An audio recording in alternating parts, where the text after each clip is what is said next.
Hello, everyone. Well, this week you are in for a real treat because you have three of the teaching pastors on the stage this week. Myself, Becca Riddle, this is Corey Spangler, and Josh Fisher. You get three teaching pastors for the price of one, so you came on a bargain Sunday to watch the sermon. But this week we wanted to invite you into a conversation that we wanted you to bear witness to. We're basically talking about this last sermon series, Start Close In.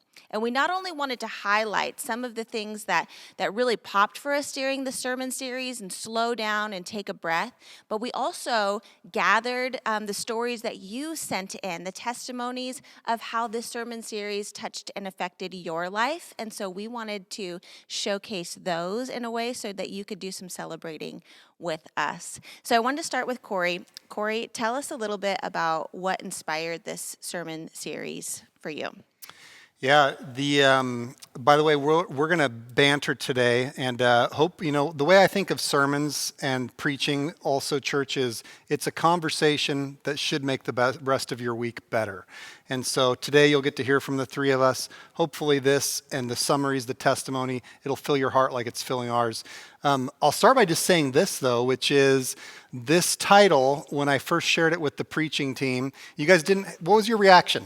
Oh, it was a thumbs down for me. I was like, I don't, does not compute words in the wrong order. Yeah. Yeah, it was definitely something I was struggling to connect with, that's an awkward phrase. It's an awkward phrase. That's exactly it. But before I tell you how I got to the phrase, it's based on a poem. If you've been listening, it's a great poem actually by a Northwest poet. But the reason behind how we got to this sermon series, it goes back to me pacing in my office on Christmas Eve. And we'd gone into the Christmas season, had a lot of great success. We'd adapted to the regulations as a church. And on the eve of Christmas Eve, I received word that one of our staff members was a positive COVID case. And so on Christmas Eve, most of the people are out of the church, and I'm doing this investigation. I'm calling people. I'm going to the health place, trying to figure out who's been affected by this.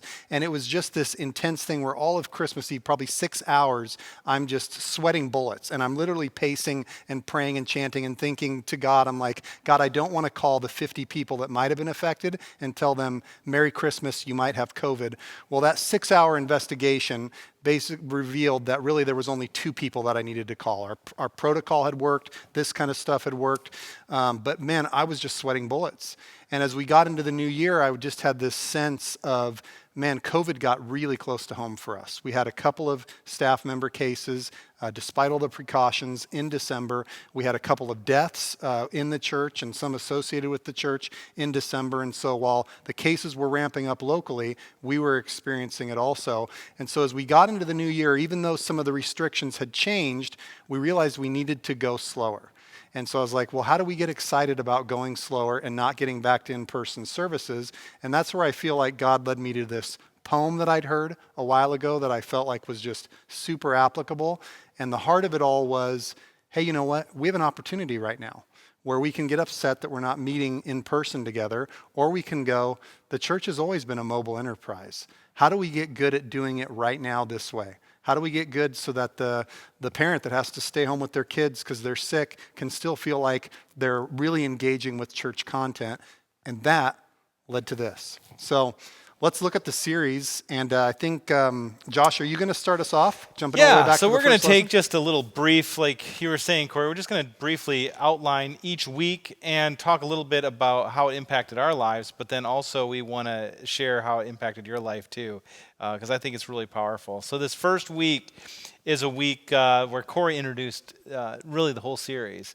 And one of my favorite things about this message is I came away thinking, boy, this is a message that I would recommend to people who are checking Court Street out, as to think, well, what is Court Street all about? Well, really, you were talking about some of the key heart type things I would say are part of our church. And I loved the idea of fuel. And we talked about these motivation, these fuel that motivate us in our lives. And you talked about this invitation of Jesus to invite us to peace over pressure and respect over fear and love over anger. And really, we've come through this long year and we're still continuing it really in many ways, where we feel definitely all of the second things there, pressure, fear, and anger. But yet the story that we explored from John chapter 8, really Jesus' invitation was to choose something else than those. Absolutely. And honestly, this story really came to life for me when I thought about that fuel source that Jesus was using, because here he was in this situation where he was honestly being tested by people who were surrounding, watching this. They drug this woman out and they were ready to just punish her. They wanted to see how Jesus responded. I can imagine she felt fear. There was fear happening. There was pressure, and yet he leaned into something when he could have felt the pressure to bow to the religious group. He could have felt pressure to bow to the law-abiding citizens. What is he going to do? What's Jesus going to do? And they're using this woman as a pawn. And I just love that he leaned in close to her. He got very personal with her, and the beauty of the whole thing is he gave her dignity. He lifted her head and said, "You're not going to be a pawn in their games, and I'm not either." And it was just this beautiful interaction of how he used that love as fuel. He used that instead of going to pressure, he used respect. He used peace. He did everything right, and it was a surprise. And it still is a surprise to read today. So it was a beautiful story.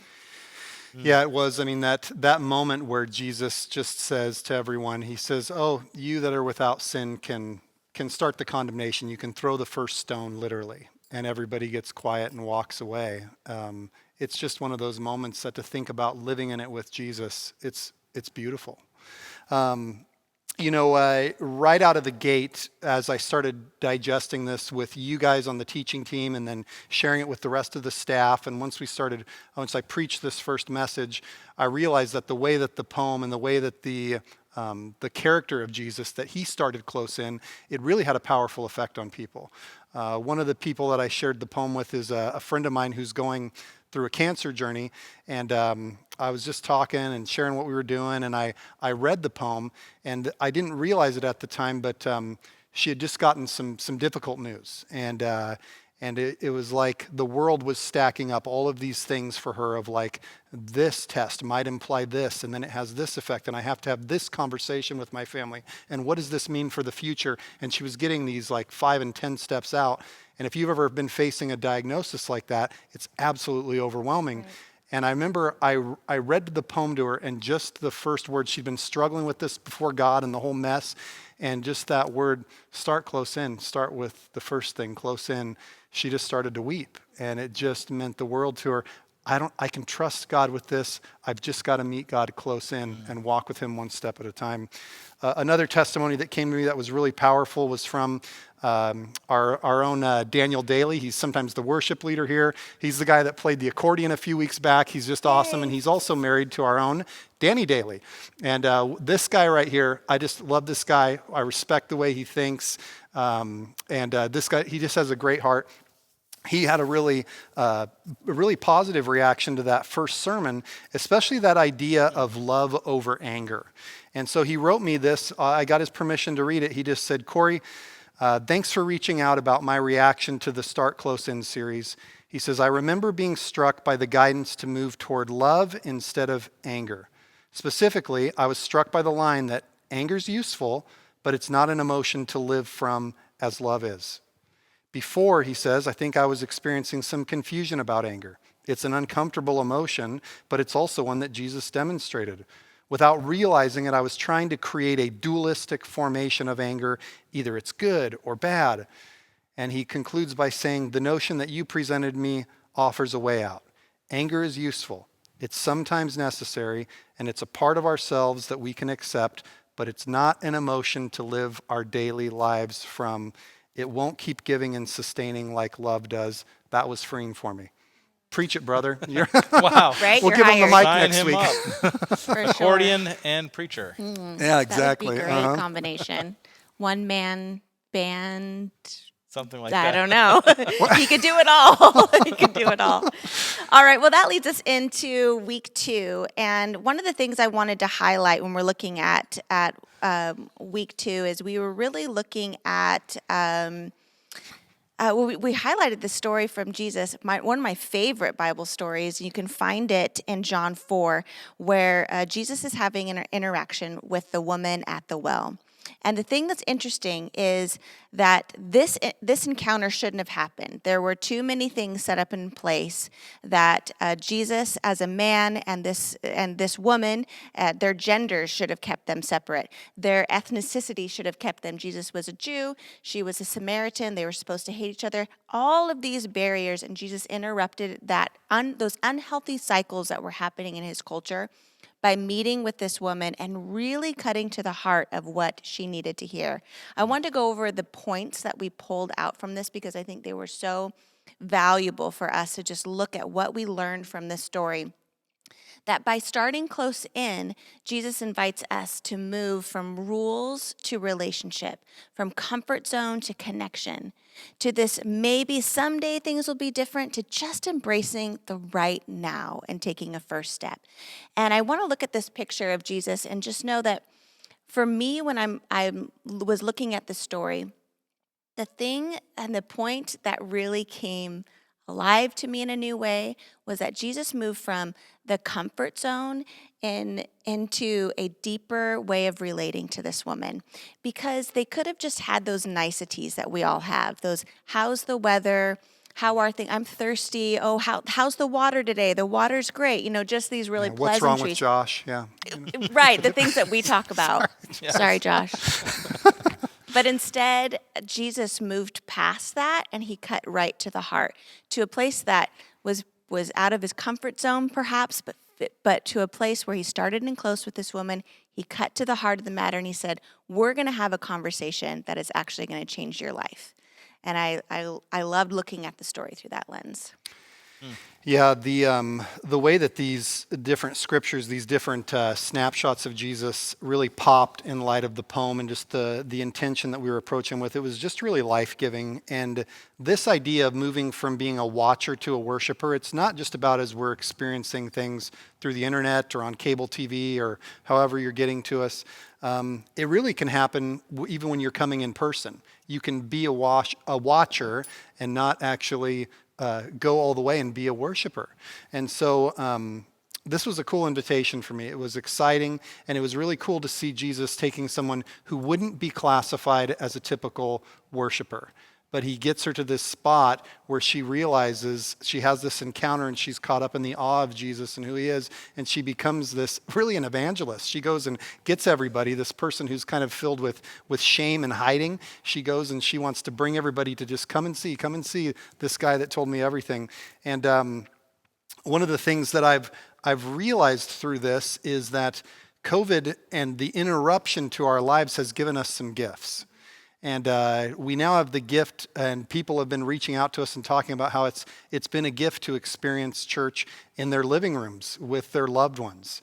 I don't know about you, but sometimes Allison and I reserved our best fights for Sunday morning on the drive to church. When you got to get the kids up and you got to do all this stuff, and then we're driving in, and somehow it all reaches a dramatic, depths of heck right then. And I don't know why that is, but we haven't had that for a while now. And so there's these obstacles, but there are also opportunities. And it's the opportunity to lead ourselves from being a watcher, a fan of Jesus, to actually being a worshiper and being transformed by him. Yeah, I love that. And one of the delightful surprises through this whole thing has been when we've heard from people who are connecting with what we're saying that are far away from us. They don't live here in Salem. And there's one story that just happened to me recently. I have a friend from high school. His name is Dave. And Dave contacted me through Facebook. And he told me that they had been connecting with Court Street Services. And I was kind of surprised, as he actually made this comment about how he said, this is like the first church I've seen that somehow can use an accordion in worship and it not be horrible. Oh, yeah. And so we had a good chuckle about that. And I just said, well, wow, you've been checking it, you watch regularly? And I'll just read you what he said. It was really great. He says, it's a long story, but finding you was kind of a Hail Mary, as we are in a weird place with church in general, COVID included. We started about 6 weeks ago after not finding anything local online that was working for us. We were so burned out with politics and church being bedfellows. Deanna's reaction, that's his wife's name, Deanna, reaction after watching Court Street for the first time was, and I quote this, she says, "Man, I wish we could find a place like that around here."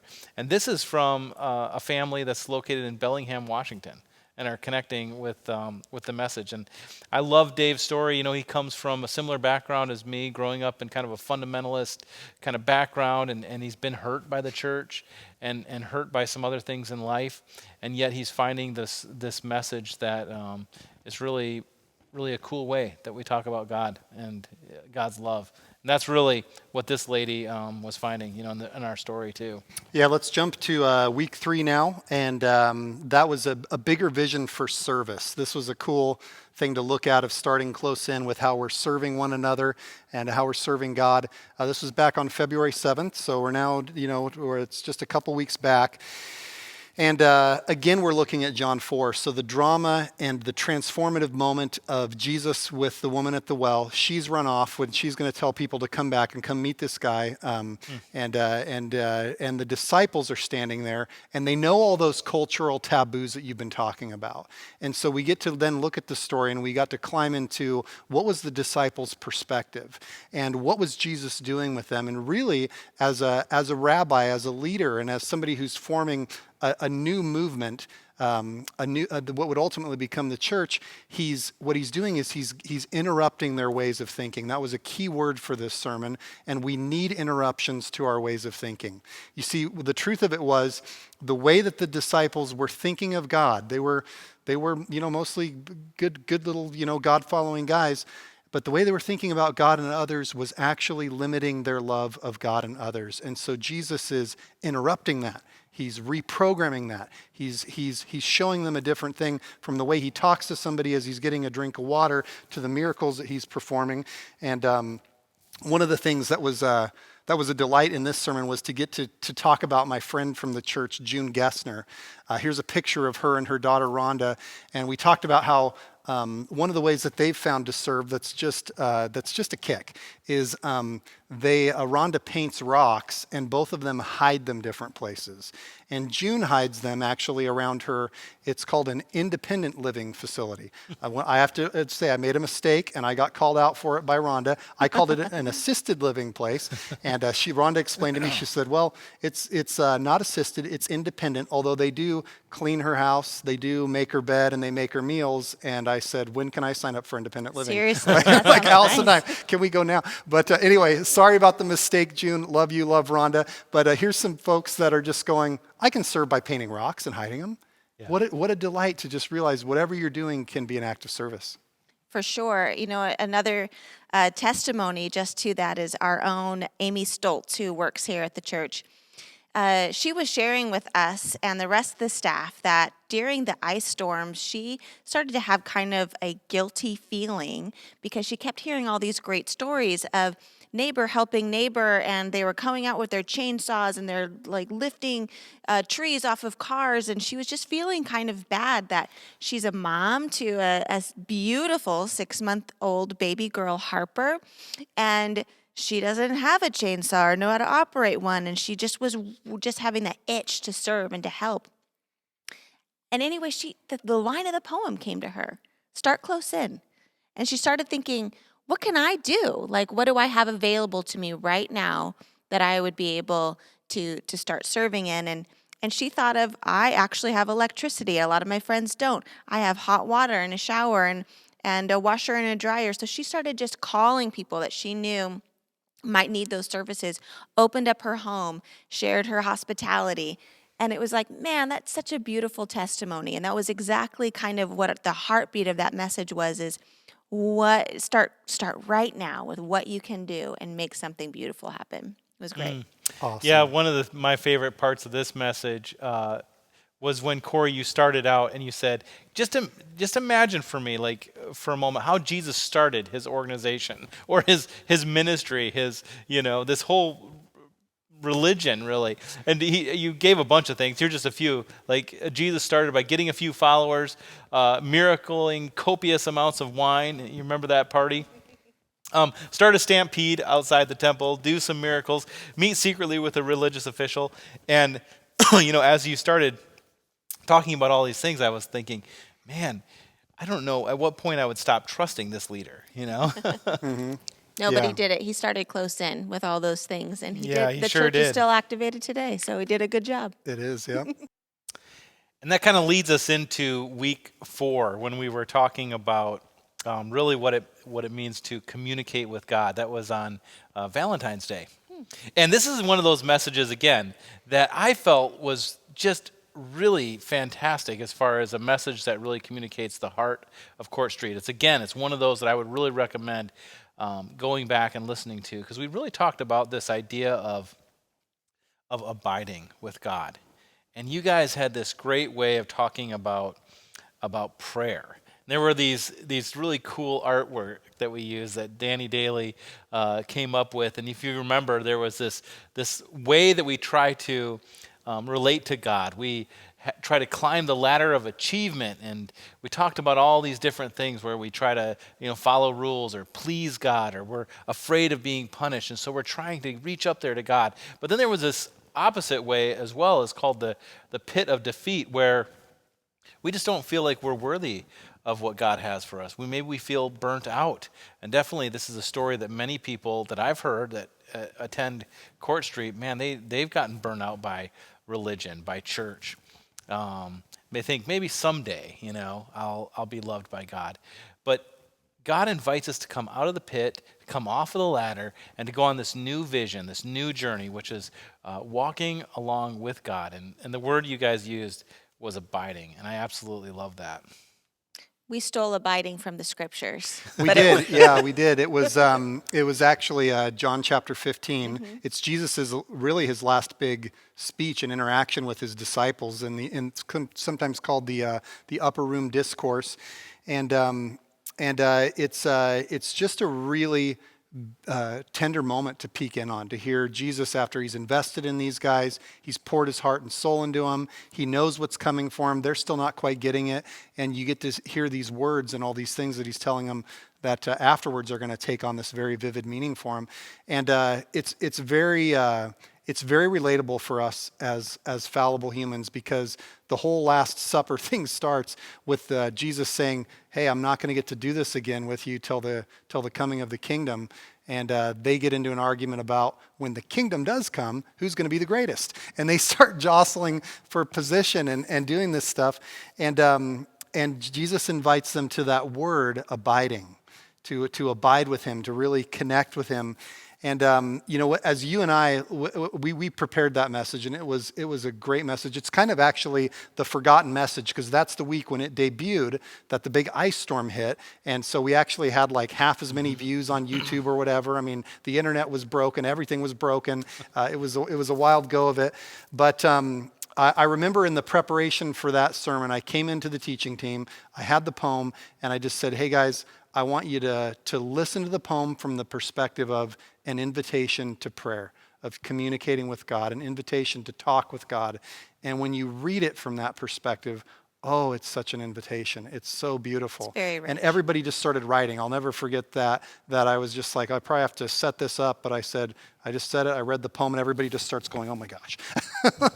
And so that was also the week too where I got to talk about our friend, a longtime Court Streeter named Jessica Ritter, and we got a picture of her here with her dog. She sadly passed away this last year, but man, her life and her legacy really illustrated that abiding with Christ from so many wonderful angles. One of the things that I told the story of was she's a local chef, owns a couple of local restaurants, and she learned and was trained as a chef by the great Julia Child. And you can go back and hear the story. I won't take the time for all of it right now. But when she studied under Julia's late in her career. She's had all these accomplishments, all these accolades. She's got all this, influence. And she still made the time to abide with her students and to pass on to them a love of cooking, a love of eating, and a love of teaching and being taught and just absorbing that. And that's also how Jessica lived her life. And it's how she lived her life with God, even as she faced the transition from this life to the next, much too early due to cancer. she had this abiding confidence in God that he was going to see her through. He was going to walk her through this most personal of transitions. And she's just an absolutely beautiful person. We also heard from some of our longtime Court Streeters, Todd and Brenda London, and she sent me a sweet message on just how that message really personally affected them. So I want to just take a minute to read this to you. She says this, as for how the series touched us, it certainly did. When I look at the ladder of achievement and the pit of defeat, I can certainly see how over the years, as we have fallen into one trap or the other, and how competition against each other does not lead to teamwork with each other. I think it's summed up in just this one sentence. Jesus interrupts our small vision of ourselves and has invited us instead to be part of his bigger vision. If we can just take that one sentence deep into our hearts, we will become so much closer and further away from our own pain, anxiety, and depressive feelings. Once again, we got ourselves another preacher. I mean, she just summed it up so beautifully. And what I loved is that they not only like heard this message and had good conversation about it, but they actually were able to put it into practical use, because that week the ice storm came. They have this beautiful property, and you can see a picture here that the ice storm took down a lot of beautiful trees and just created a giant mess on their property. And what she went on to tell me is that having this message kind of in their heart of starting close in and how to walk and abide with Jesus, they started to want to just get really depressed and overwhelmed by all of this mess. But instead, they just were reminded that Jesus wants to just walk with us on honest ground. And this was the honest ground that they were walking on.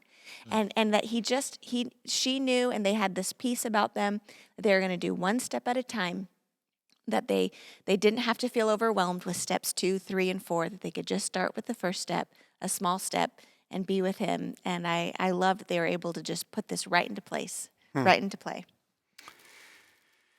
Yeah, and that takes us to week number 5. That's last week, which was you, Josh. You were preaching, and you talked about connecting with others and starting close in with that. I loved your treatment of the passage from Matthew chapter 18. Jesus is giving some instructions to his disciples about things. And sometimes the scripture gets taught as Jesus kind of handing people new rules. Mm-hmm. And you can look at it like that, but that's really not how we look at things here. We look at Jesus as the wisdom teacher, the transformative teacher, the person he's bringing us into our truest selves, close in. You really, I thought, just did a beautiful job with Matthew 18, a passage that sometimes is taught as here's the new rules, and really what it is it's this undoing of a structure of who's right and who's wrong. How do you settle conflicts? And oftentimes we want to grab God and drag him in here and be like, and let's have God tell us who's right and who's wrong. And Jesus changes the whole game in that passage, and he really gets to the heart of conflict is actually an opportunity for connection. It's an opportunity for reconciliation. And one of the key things that you had in that sermon that was just really good for me was the idea of starting close in with the relationships that you already have. And maybe some of you've lived next to your neighbors forever and you haven't really connected with them until COVID. They're the only people that you can really connect with, or whoever lives across the hall from you, or whatever it is. Maybe you've never talked to your coworkers on Zoom as much, or whatever. But start with the people who are around you and start to build there. Sometimes I notice in my own life, I can have barriers to people, and it sneaks in really, really easy. I remember when a mentor of mine said, Corey, roles often get in the way of relationships. And I thought of that during your message, because I can remember times in my life I've put a role or I've put a title on somebody, and what it did is it didn't bring them close in, it kept them separated. One of the most famous ones that I could think of for my life is my buddy Brian, longtime best friend. He and I have been lifelong best friends. We got married within a month of each other. And I remember when I made a switch from thinking of his wife as Brian's wife, where she was, somebody who was a couple things away from me, but somehow she was always in my life and stuff, to being like, no, I'm going to form a friendship with her that's Corey and Sarah. And we're around each other. I'm not just, oh, hi, Brian, and your wife. It's like you can start with those relationships, and maybe there's some barriers that just by renaming them, all of a sudden you realize God's had somebody in your midst the whole time. And you're lucky to have Sarah as a friend because she's an amazing cook. She is an amazing cook. Yes. True story. It's true They go to story. this church. If they ever invite you over, say yes. Yes. 100 times. Well, I had a lot of fun with Legos, if you remember for that message. And one of the cool things about Legos is that, there's just different ways of connecting. And as we talked about, the ways that Jesus invites us to connect with each other, just using that as an illustration was a lot of fun. This picture, when I first got it from my friend Eric, who attends here at Court Street, it was kind of awkward because I didn't understand quite what was going on. But this is his television, and he had brought out this Lego creation of the Millennial Falcon from Star Wars that he and his kids had built a while ago. And it was, when I was talking about Legos, it reminded him of that sweet moment, and he brought it out, and he wanted to take a picture of that and send it to me. I invited people to send pictures. Here's another picture that was sent in. This is Autumn, and she was put together this cool creation. It was fun to listen to the kids as they were interacting, and just to have an invitation to say, yeah, get your Legos out, kids. You're going to build stuff while we're having this sermon. Best sermon ever. Yeah, and then Daniel and Danny Daly, they love Lego. I don't know, Daniel loves Legos, and he built this this cool creation here. He called it steampunk. So it was kind of. I'm going to confess to everybody right now, I'm a Lego kid. All right. And Nice. this right here, what I'm holding, is my Christmas present from my parents. And I thought I would just, really just let you guys know that I enjoy building with Legos. My parents usually get me a gift card. And this year I Nice. was like, what would be more fun to open than a gift card? They're like, just tell us what you want. We'll get it for you. I was like, go get me some Legos. Here it is. I haven't opened it yet, but I'm excited. Your sermon got me more That's excited. awesome. And so maybe I'll do it this weekend. That's But awesome. Yeah, while you're watching this, you'll build while another I'm watching, one. yeah, I'll be watching this. Hey, wait, this is kind of, hey, Corey, enjoy your Legos. Like, what just happened? That's kind of weird. That's awesome. That's so good. We kept getting feedback from people of how this message was affecting them. And I have a good friend, Holly, who attends our church. She's on our worship team. And she just wanted to send a video to me because it was just the easiest way for this busy mom who's working a lot to just communicate her feelings. So let's just take a look at Holly's reaction to our sermon series. So just the thoughts of that, to start close in, to me, I just think of start out being super vulnerable. That's such a scary place to start. And, with distance, being away from everybody for the last year, obviously has impacted us all so differently. And for me, especially the last 2 or 3 months have just been so hard. There's even more of a facade in relationships because we're forced to do virtual, be behind a screen. We're forced to do more written, which is just not, it's not close. There's just always this barrier between us that is just, it's hard. I'm exhausted. And I just miss connection with all of it. And then we're replaying the word abide, that picture that you guys put up of, the line with the dip, that ditch, and then you and God walking together after that. That's what I feel like I have in so many ways and in so many parts of my life. And then when I just get so depressed or so down just on how hard life is,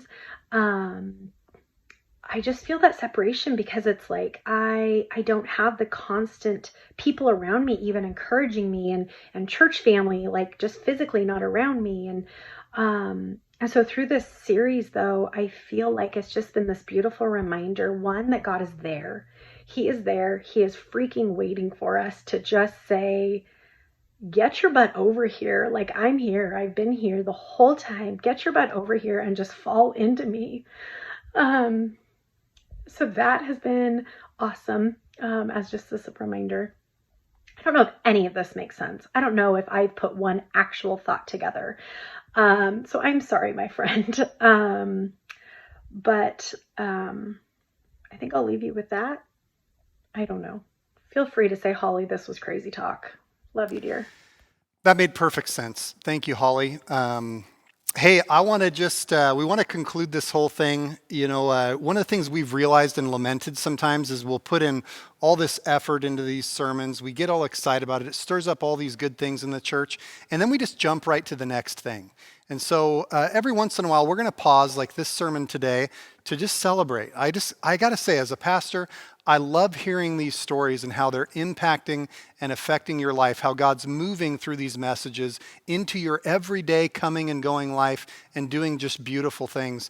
And so I want to conclude this time. We want to conclude this time by just asking you a question. What are you going to take from this sermon series? What are you taking with you from Start Close In?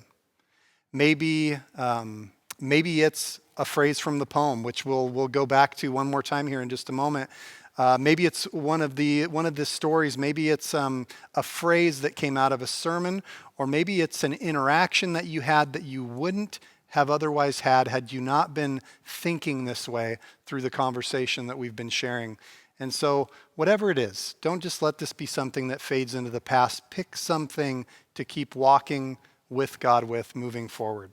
And if you haven't already told us what that is, we love to hear it. We love to brag about this stuff. We love to talk about it. It fills our heart, and it gives this contagious energy as you hear about other people just doing great things in your faith. It inspires you. It inspires me to lean into God afresh as well. So before we conclude, I want to say this. This is a new format for us, and we were excited to try it. It also took an army of volunteers behind the scenes. Special thank you to Ashley. Special thank you to Danny. Special thank you to the women in my family who are helping run some of these cameras. Thank you, sweethearts. Love you guys. And also to our sound engineer, David. All this stuff, it took some miracle level things to pull this off, and they did it beautifully. And so thank you very much. Thank you. Here's the deal. I'll let you know a little secret about being a pastor is, like the Bible says, there is nothing new under the sun. When we're talking and we're sharing these things, really what we're doing is we're just trying to find a new way to say it that sticks with you, that helps you to see it in your life, your 21st century life as you're living right now and as you're interacting. And so we come up with things like Start Close In, something that hopefully just sticks and has some staying power with you. But we didn't make this stuff up. In fact, one of the things, I'll give one of the last words in this series to Jesus, as he was doing the greatest sermon ever. He had this whole exposition that he did about how worried we get about things, and we get concerned about those second and third steps, and we're agonizing over them, and they take us away from just being with him in the moment. And so here's Jesus's version of Start Close In. He just said, seek first the kingdom of God and his righteousness, and all these things, all that stuff that you're worried about, that you're concerned about, God knows you need it. These will be given to you as well. Therefore, don't worry about tomorrow, for tomorrow will worry about itself. Each day has enough trouble of its own. Let's go back to the poem one more time and receive this as a gift, as an invitation from God to walk with him closely, to invite him close in your life, to allow others close in, to pray with him, to communicate with him. May it be a blessing to you. Let's receive this gift together. Start close in. Don't take the second step or the third. Start with the first thing, close in, the step you don't want to take. Start with the ground you know, the pale ground beneath your feet, your own way of starting the conversation. Start with your own question. Give up on other people's questions. Don't let them smother something simple. To find another's voice, follow your own voice. Wait until that voice becomes a private ear listening to another. Start right now. Take a small step that you can call your own. Don't follow someone else's heroics. Be humble and focused. Start close in. Don't mistake that other for your own. Start close in. Don't take the second step or the third. Start with the first thing. Start with the first thing close in, the step that you don't want to take. Well, church, it's been an absolute delight to get to share this with you. On behalf of us, the preaching team, the rest of the staff, the elders, thanks for the gift of helping to fund, cheer on this conversation so we can present this gift to you and to the world. It's a delight. I'm excited to see where God takes us next. Don't forget to tune in next week. We're going to talk about some future vision stuff and restarting those wonderful in-person services. That's going to be a great conversation. But for this week, God bless you, and goodbye.